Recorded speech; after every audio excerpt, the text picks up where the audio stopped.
¿Qué tal, amigos de la señal de www.astele.tv? Es un placer tenerlos nuevamente en este programa A Voz Plena, programa semanal dedicado a la vida operística de este país y todo lo que tiene que ver con ella. Sus protagonistas, sus críticos y sus aficionados. Un programa dedicado a la promoción de espectáculos, programa dedicado al análisis y a la entrevista con quienes hacen nuestra ópera. Antes de comenzar el día de hoy, que estamos de manteles largos, estoy incluso un poco nervioso porque nos visita una gran personalidad, un artista muy respetado, muy querido, con gran trayectoria. Y antes de comenzar la entrevista con él, quiero hacer un par de comentarios. Primero que nada, decirles que si usted quiere estar en contacto con nosotros, puede hacerlo a través del Facebook, ahí donde nos está viendo en la pantalla de Astele. Busque el icono de Facebook, vaya hacia la página de Astele y ahí está el chat en vivo, ahí deje sus comentarios. Lo puede hacer a través también de la línea telefónica, va a aparecer en unos momentos más en sus pantallas. La llamada puede pasar en vivo o a través de mi Facebook personal, Osvaldo M. del Campo.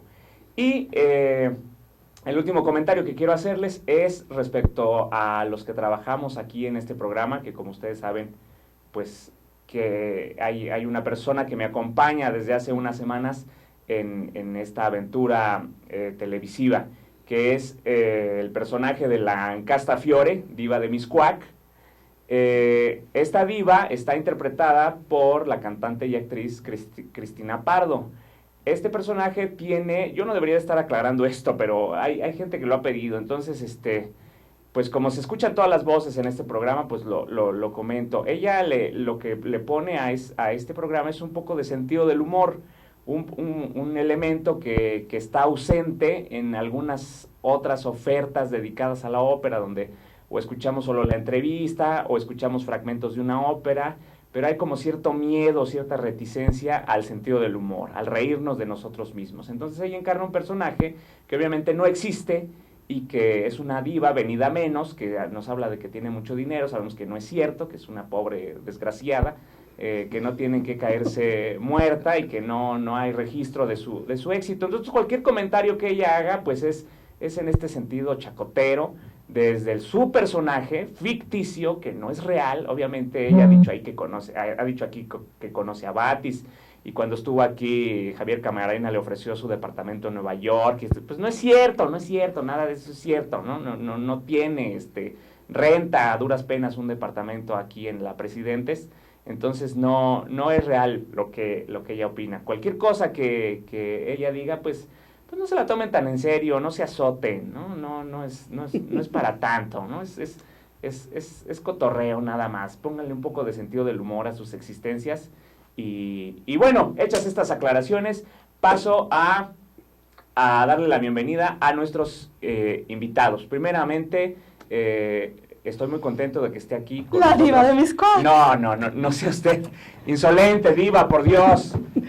Ay, hoy no tengo que mandar besos a la cámara, porque aquí está, ¿a quién le mando besos? Así le besaba el rey a Elena Poniatowska. Sí, controversial el premio. Así yo como Elenita. Ya se presentó usted, qué grosera, como siempre, demostrando sus modales tepiteños, demostrando el barrio de donde viene usted. Ay, por favor. Y no permitiendo que presentase yo primero al maestro Federico Ibarra, maestro, compositor, que tiene muchos privilegios como compositor.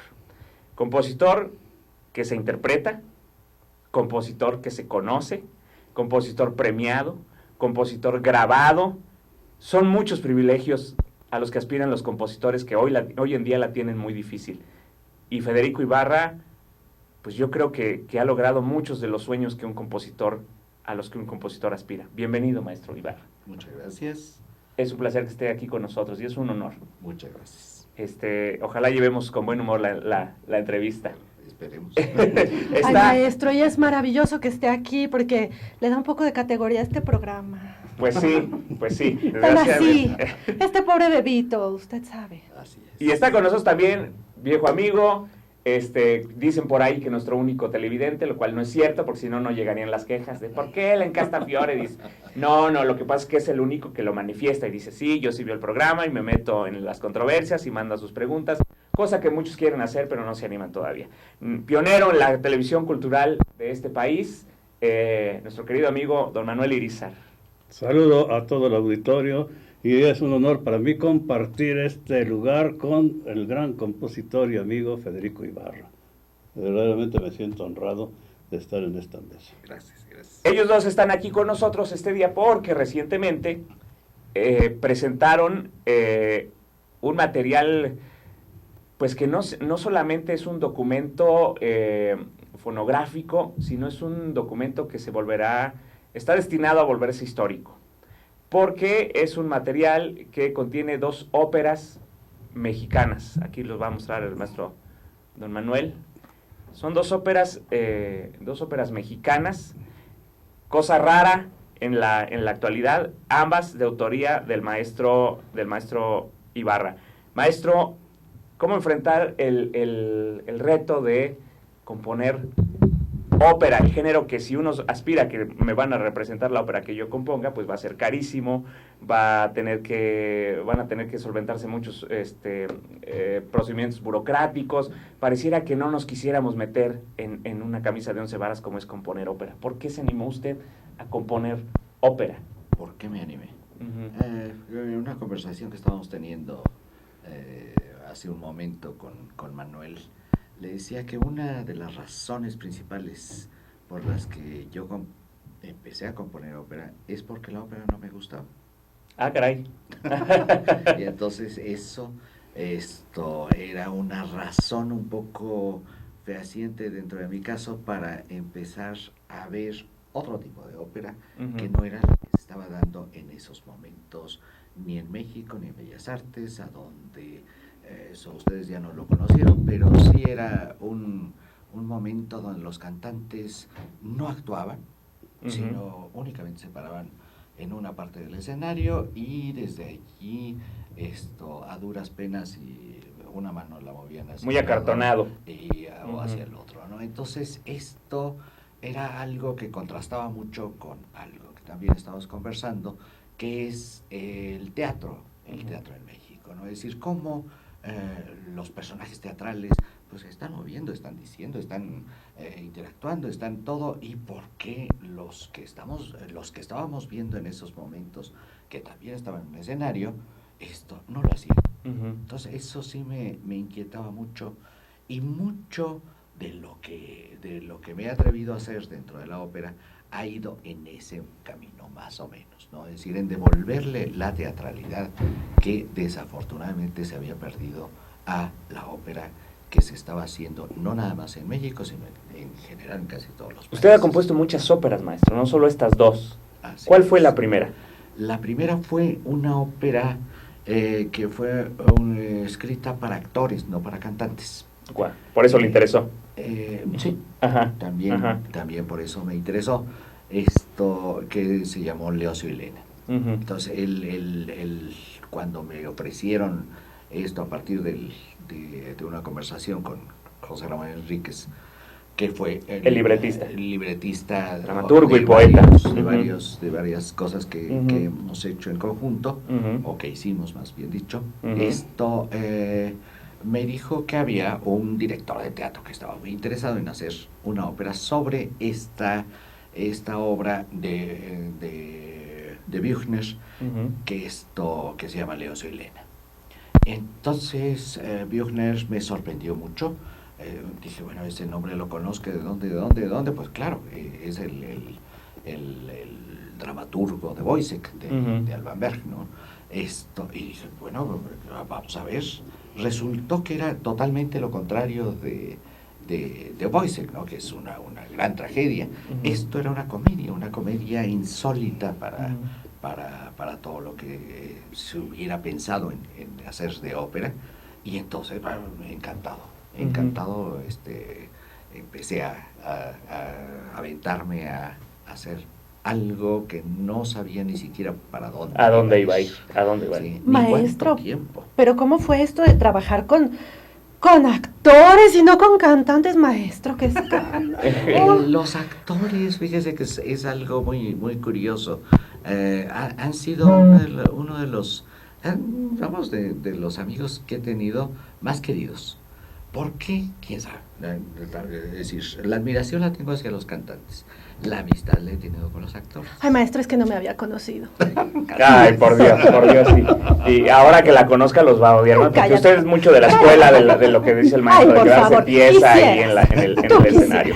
Maestro Irízar, usted que tiene muchísima experiencia en el registro, en documentar las óperas, usted trabajó muchos años destinando ese acervo a Canal 11, a Canal 22. ¿Cuál es la importancia de que la obra viva, de un compositor vivo, quede registrada en este material? Bueno, yo pienso que definitivamente es importantísimo de que quede un registro grabado, no solamente de las óperas buenas, sino también de las malas. Porque vamos a ver, ¿Qué es el caso? en este caso, Hay que no, al puntualizarlo. contrario. Pero digo, yo he grabado muchísimos títulos de ópera. Empecé a hacer la ópera en 1980 y desde entonces hasta la fecha ha habido óperas maravillosas y ha habido unas muy malas. Y nosotros grabábamos todas. ¿Por qué? Porque quedaba un testimonio histórico de lo que estaba sucediendo. Tan bien que se grabaran las óperas buenas como las malas. Y a veces pensábamos que las óperas que iban a estar buenas iban a ser maravillosas y resultaba que no lo eran. Que los elementos no se daban para que fueran buenas. Y las que pensábamos que no iban a ser resultaban extraordinarias. Entonces se tiene que grabar todo, según creo yo. Y es una de las obligaciones que tiene el Estado de tener memoria histórica. Documentar todas estas. Ahora todas esas grabaciones que hicimos durante todos estos años se encuentran en el Archivo Histórico de Bellas Artes y hay unas muy buenas y unas muy malas, pero está la historia ahí y ahí uno puede ver a todos los cantantes, directores de escena, músicos, actores, todo está ahí. Y entonces, para las nuevas generaciones, es maravilloso ver a Caruso cuando cantaba. Claro. Y aun cuando no había todavía cine con sonido, sin embargo, el solo verlo y saber lo que está haciendo, actuando los payasos, por ejemplo, es maravilloso. Entonces yo creo que estas óperas, el haberlas hecho y registrado en Compact Disc, verdaderamente es algo que debe de agradecerse. Además, las dos son maravillosas, las dos óperas. Son óperas importantes de la historia de la ópera en México y que ahora ya tenemos la posibilidad de escucharlas. En este caso, nada más es el audio, pero están tan bien grabadas y están tan bien seleccionados los elencos y son tan buenos los cantantes y es tan bueno el director, los directores de la música. Está hecha con mucho rigor, con mucho cuidado y los disfruta uno. Yo estuve cuando me hicieron el favor de invitarme el maestro a presentarlas. Así es. Estuve escuchándolas con de verdadero deleite, porque hay muchísima música maravillosa en estas grabaciones que creo yo que deben de escuchar todos los amantes de la ópera. Así es. Maestro, si no mal recuerdo, no sé si fue el estreno, pero al menos sí sé que Alicia estuvo en Bellas Artes. Sí. ¿Cómo lo logró? A Ricardo Ay, Castro pues, le costó estar ¿cómo? muerto y muchos años después estar en Bellas Artes. Sí, bueno, no llegué, toqué la puerta y me dijeron que pásele. y Se la vamos a montar. Sino más o menos, pues fueron alrededor de unos 5 años los que estuvo gestándose todo el asunto, a donde hubo conatos de posibilidades de que ahora sí se puede estrenar, ¿no? Se había hecho un estreno muy raro, muy especial, en donde se hicieron fragmentos en un lugar insólito, porque era al aire libre, en Santa Teresa la Antigua. Entonces empezaron a mostrar toda una serie de obras. ¿De cuadros? De obras que habían hecho los becarios de Conaculta, y hay fragmentos de Alicia se hicieron en concierto, ¿no? de alguna manera. Y esto, pues fue un paso adelante al poder escuchar por primera vez lo que yo había hecho dentro de una partitura y poder ver cuál era la reacción que se estaba teniendo alrededor de esta ópera. El llevarla a Bellas Artes, bueno, pues fue otro camino muy largo, como en general pues he tenido que recorrer con todas mis óperas, ¿no? Es decir, a lo mejor no tan largo como Ricardo Castro en estos últimos 50 años, pero sí ha sido un camino muy largo. Maestro, como lo decía don Manuel, una protagonista que ha sido un poco despreciada o un poco vista con escepticismo en la música del siglo XX y inicios del XXI, un elemento musical que es satanizado en algunos casos, es la melodía. La melodía está presente, está muy presente en ambas óperas, quizá por eso don Manuel mencionaba que le parece deleitoso escucharlas. ¿Por qué creer todavía en la melodía? ¿Por qué defender la melodía, don Federico? Vamos a decir, el problema es quererse quedar con la melodía, más por sí, por ser bonita, porque a la gente le recuerda un momento de la ópera o lo que sea, ¿no? Es decir, para mí es más complicado porque no solamente es el armazón de lo que está diciendo un personaje X, es decir, si va a hacerlo cantado, pues debe de haber una línea melódica, ¿no? Y esta línea melódica, de repente, he descubierto, no sé cómo, porque tampoco le puedo decir cómo, en cosas un poco inolvidables. Es decir, la reina cuando dice que le corten la cabeza, vamos a decir, sí, esto lo hemos visto en el cuento de Alicia, pero cuando escuchamos eso es muy difícil que se nos vuelva a olvidar. Es algo y que tiene melodía, pues no tiene nada. Es decir, son 3 notas, pero estas 3 notas están identificando total y completamente el personaje, y esto pareciera ser que es una melodía como las que hizo Verdi. No, de ninguna manera. Este es algo identificable con el personaje por lo que está diciendo, y que se vuelve en determinado momento un sello que no se puede, indeleble, vamos. Claro. ¿Quedó registro? Claro de que esta sí. Alicia? Yo tuve la suerte de haber grabado el estreno de Alicia, que fue además en una época un poco difícil porque el Canal 11 empezaba a dejar ya de grabar las óperas, y entonces se grabó de transmitirlas, en fin, como que se olvidaron de todo. Llegó alguien que dijo, me salen más baratas las óperas de Pavarotti pagar los derechos que estar grabando las óperas mexicanas.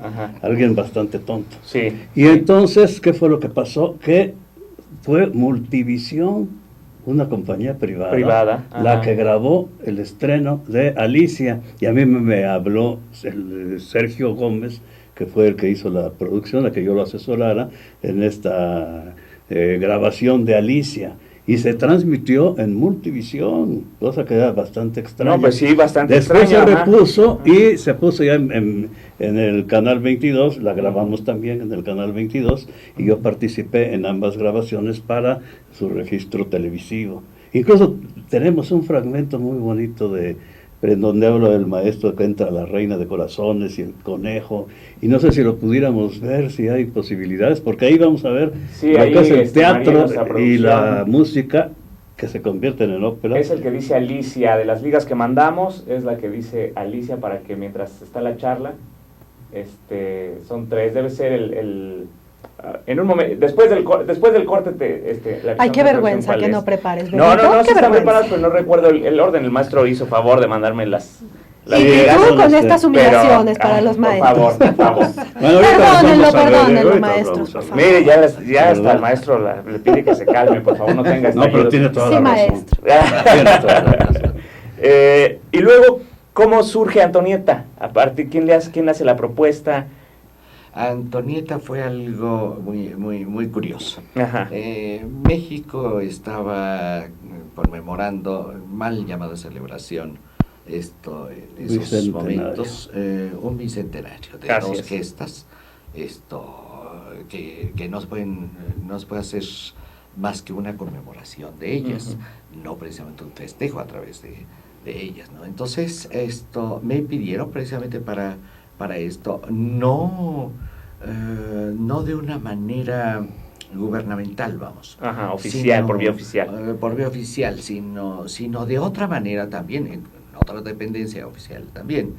Pero ¿por qué no hacía una ópera para hacer esta colaboración? Entonces fue un reto muy fuerte. Tomar a personajes de la independencia, no se me ocurría absolutamente nada. Parece una cosa forzada de Ay, primera maestro, entrada. yo siempre pensé que era María Antonieta. No sé si me va a gustar su ópera. Pues Ese ese es el problema, usted y su pero- cultura de siempre, ¿no? Cállate. Tiene una cultura como sus joyas, maestra, muy chafa. muy chafa. Finísimas. Continuamos, maestra. Precisamente con la época de la Revolución Mexicana, pues peor Claro, tantito, sí. era mucho más difícil llevar a escena, no sé, los revolucionarios de este momento, que además no es tan lejos de nosotros, ¿no? Entonces, una figura que sí colaboró con todo el México posrevolucionario, y que no solamente colaboró, sino entregó su dinero, entregó su vida, entregó toda una serie de sus talentos también Al mundo para intelectual y artístico de ese al país. mundo artístico de ese momento, pues fue Antonieta Rivas Rivas Mercado, no María Antonieta, precisamente. También muy famosa, hija de un arquitecto extraordinario que fue el constructor ni más ni menos del Ángel de la Independencia, y que esto daba la pauta para hacer algo sobre esta vida tan peculiar que tuvo Antonieta, ¿no? Antonieta, a pesar de la riqueza, a pesar del nombre que tenía, a pesar de todo lo que había hecho por el arte, a los 31 años decide suicidarse. Quitarse la vida. Así Y suicidándose ni más ni menos que en Notre Dame de París. Ay, Y bueno, esto, qué buen gusto para suicidarse. muy teatral. Operístico. Operístico 100%. También, Por eso operístico. se hizo la ópera Antonieta, que es maravillosa además. Exacto. Bueno, Bueno, creo yo que Antonieta, para hablar un poquito de esta ópera, Ajá. aquí Federico Ibarra logra, a través de una serie de personajes reales, como es Antonieta Rivas Mercado, y personajes ficticios también, como son las alegorías, en este caso del amor, de la política y del arte, logra trasladar este mundo de principios de siglo, todavía en el porfiriato, hasta la revolución, hasta el vasconcelismo, porque incluso Antonieta tiene una relación con José Vasconcelos, y es estando con el Vasconcelos cuando se suicida en París. Y esta ópera maravillosa nos va a dar toda esa época a través de la música. Le comentaba yo a Federico ahora que estábamos comiendo, que cómo logra él con la música hacer historia. Porque vamos a oír un vals maravilloso en la época porfiriana, que se va a transformar ese mismo vals y se va a hacer música totalmente del nacionalismo mexicano, y además música de Federico Ibarra con su Estilo. total personalidad, porque no vamos a oír un vals porfiriano, ni vamos a oír una música de la revolución, ni de Chávez, ni de Blas Galindo, ni de los nacionalistas, sino música que semeja un gran vals y semeja música nacionalista, pero que es música hermosísima de Federico Ibarra.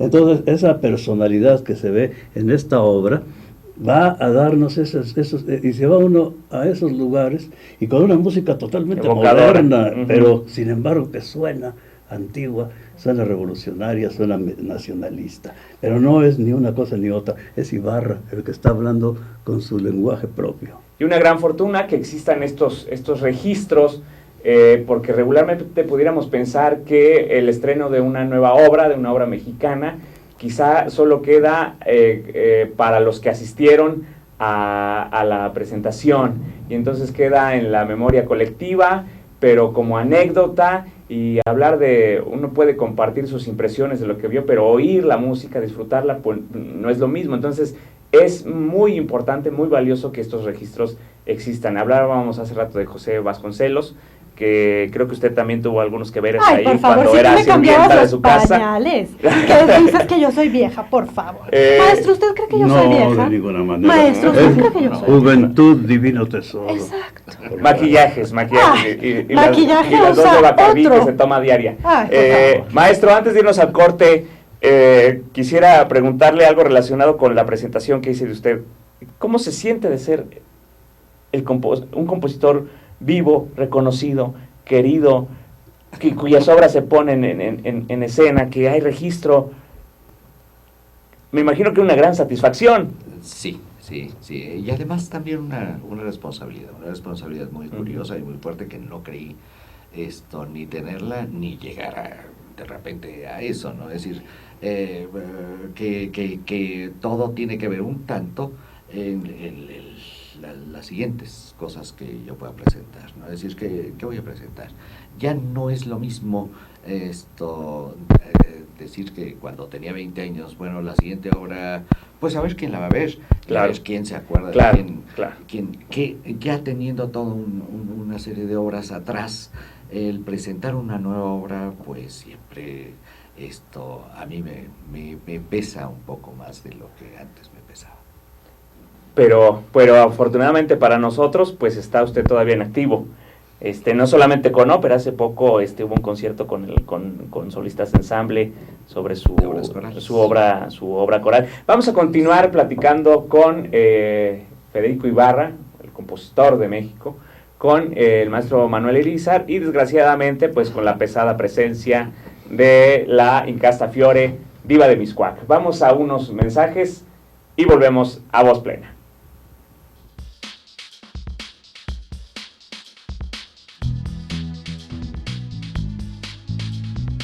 Ruiz Robles, corredores públicos y peritos traductores. Trabajamos para darles seguridad, confianza y un servicio profesional en sus asuntos relacionados a fe pública, valuación, arbitraje comercial, asesoría jurídica y traducciones. Para nosotros lo más importante es su satisfacción, brindándole además la asesoría jurídica necesaria en su negocio, con un equipo de profesionales capacitados para prevenir y resolver situaciones de riesgo en su empresa.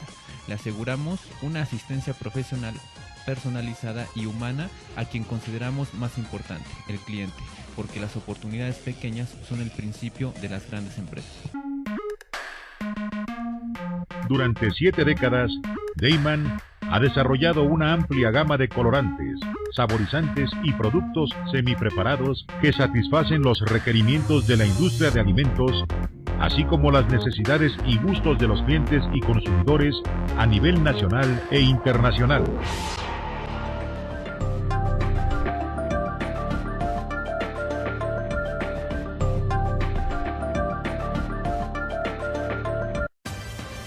Con Trujillo Betanzos y Asociados, tus proyectos están en buenas manos. Trujillo Betanzos y Asociados te ofrece servicios de fe pública en materia mercantil, asesoría legal, contable, fiscal y de negocios, litigio civil y mercantil,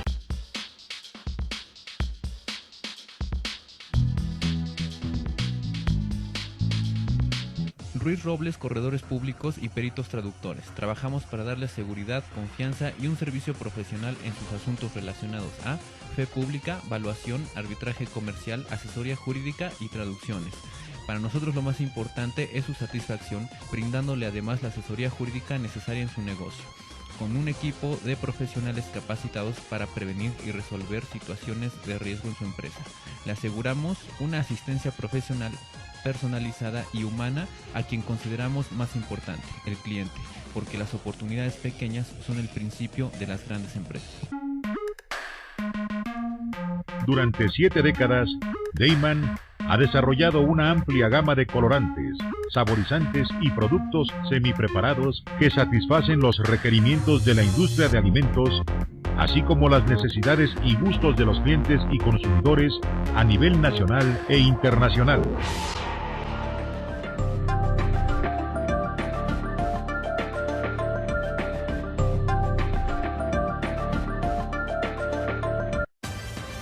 Con Trujillo Betanzos y Asociados, tus proyectos están en buenas manos. Trujillo Betanzos y Asociados te ofrece servicios de fe pública en materia mercantil, asesoría legal, contable, fiscal y de negocios, litigio civil y mercantil, valuación y asesoría financiera y área académica, porque nuestros clientes son nuestros mejores amigos.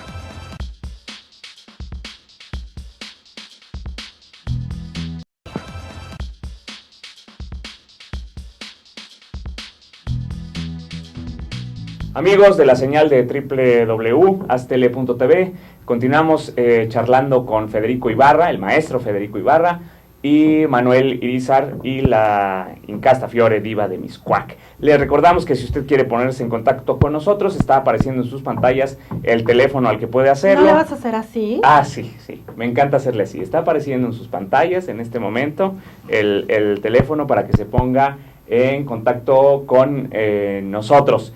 También puede hacerlo a través de mi Facebook personal, Osvaldo M. del Campo. Si nos está viendo en este momento, por favor, comparta el evento, comparta la señal de www.astele.tv para que más personas puedan escucharnos. Mandamos saludos hasta Monterrey, donde la soprano Bicentenario